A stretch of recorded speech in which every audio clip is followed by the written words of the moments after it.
Hey Resurrection Church, it's Pastor Joel, and we are back at Browntown this week. We're going through this Wisdom for Relationship series, and in our discipleship groups, we're walking in relationship with one another by being there for each other, by doing things together, by serving one another in our immersion practices, and then growing in relationship through having intentional conversations as we gather in our groups each week. On our final week of learning to listen well, we're going to learn to spot something that Paul Tripp calls entry gates. What are entry gates? Well, we began the listening in our intentional conversations with entering one another's world, incarnating the love of God like Jesus did. And entry gates are opportunities in conversations with people for us to go deeper in relationship with them or deeper in our understanding of them. And we're not looking so much for the problem that someone is dealing with, but more the person's experience of the problem. Maybe the problem is sin or suffering or confusion of some sort. And we're looking for how they're experiencing those things. And we're actually listening for 4 different things. First is emotional words. Somebody might say something like, "I'm afraid." And you want to be considering, how might you be curious about their fear? What would you like to learn more about to understand them in the middle of that? Someone might say an interpretive word, something like, "This shouldn't be happening." And you want to be thinking about what might be going on in that person's interpretations of their circumstances, of that situation, or about God or themselves in the middle of all of it. And then also be considering, what might you say to them, or what might you ask to learn more and understand them better? The third, self-talk. Someone might say something like, "This always happens to me."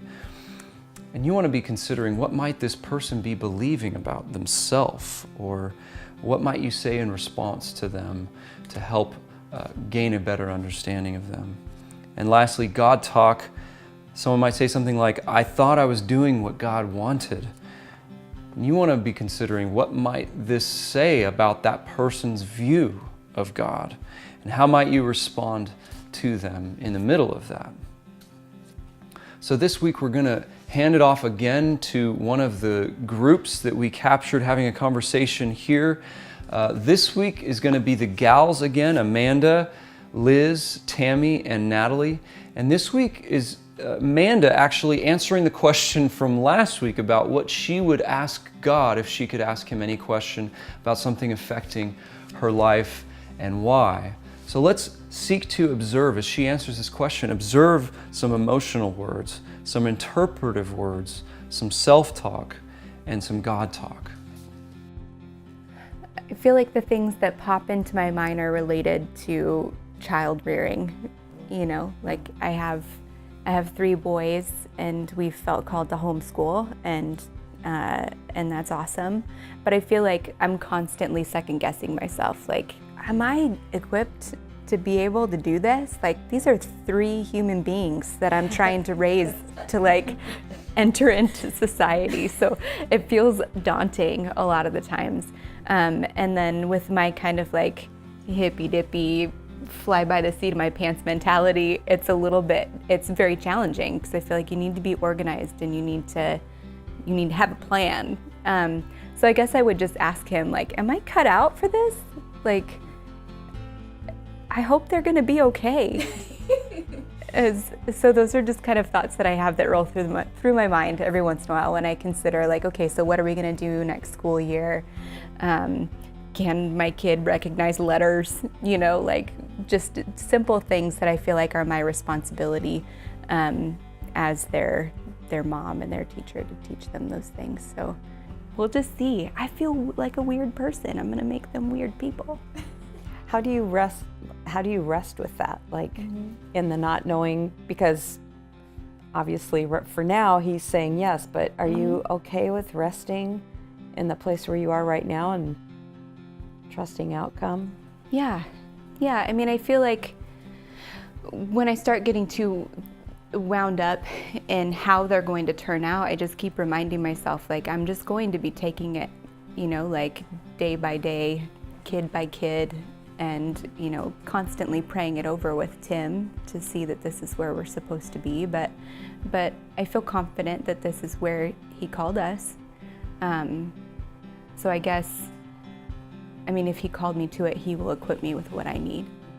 So what did you observe as Amanda was answering that question? What did you see that she said there were emotional words or interpretive words or self-talk or God talk?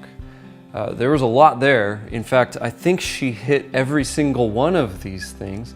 I think she expressed some fears at various times. Fear that her kids are going to be weird. So those are kind of emotional words.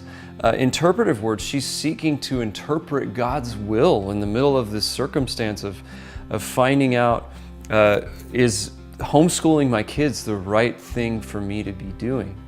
And so she's trying to interpret her circumstances. How can she know if she's doing the right thing? How can she know if her kids are going to be okay?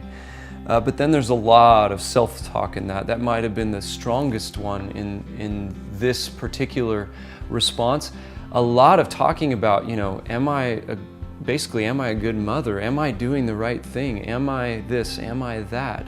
Am I where God wants me? And that's where we get into some God talk. She's really asking that question a lot.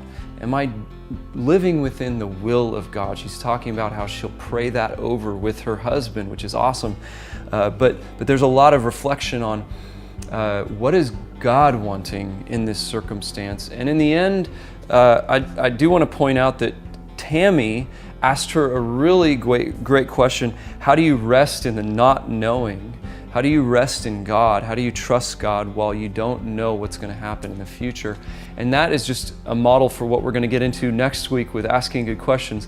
But in that response, there's a lot of explanation and talking about God from Amanda, really observing, are we living within the will of God? So those are some great opportunities to know Amanda as she's speaking those things: emotional words, interpretive words, self-talk, and God talk. And now we want to give you an opportunity in your group to observe those same things as you listen well to one another and enter one another's world through these entry gates. And so you're going to each answer the question, if you could be freed from one current sinful habit in your life, what would it be and why? And as each group member answers, be looking out for those opportunities to understand and know them more deeply.